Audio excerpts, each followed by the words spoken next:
right, you two, thank you so very much for visiting with Movie Fanatic. I have to start because I think so much of the key of why Monsters in general works, whether this film or the first one, is Mike and Sulley. I mean, those guys are so awesome together. What do you think it is about their on-screen chemistry or about those two characters that people just love them? Yeah, It's tough. you know. I think that they're friends. They clearly seem, even in the first film, to have known each other a long time. Right. They have that friendship that you have with certain friends, where you can kind of goof on each other and it's okay. Yeah. I think that that's appealing. For sure, and it's the yin and yang of them, both as characters and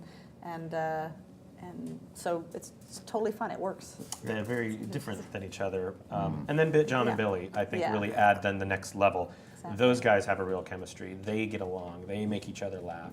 And that's why when we recorded them together, just to add that extra energy. Well, it sure comes through.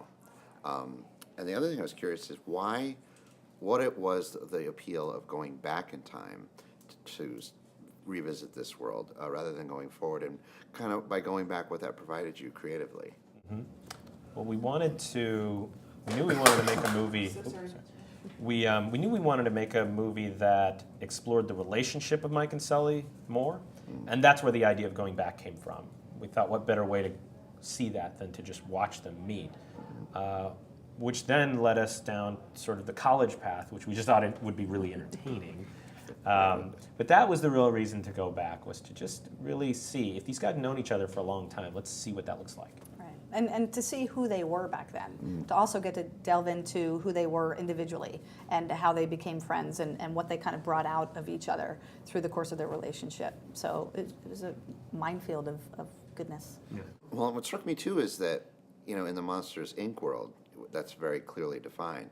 But by going back to college, I mean, you can create this entire universe that exists in a university that we all know, having gone. I mean, was that almost scary in the sense that it could have been so huge? I mean, how did you settle on, fraternities, the scary games? I mean, these types of tentpoles within your story.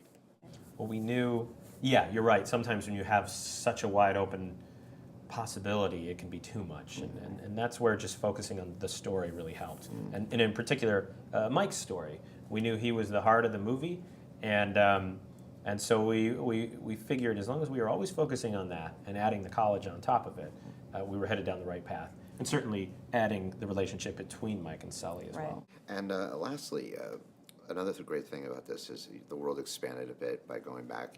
We've got new characters. The supporting players are just astounding, whether it's Charlie Day or Sean Hayes. I mean, as this supporting player cast came together, were you guys just pinching yourselves? Oh, absolutely. Totally. I kept saying, really, they get to be on our show Nathan too. Fillion. Yeah, we were so lucky to get a lot of these actors. Yeah, it was comedy, actor, nerd fantasy come true for both of us.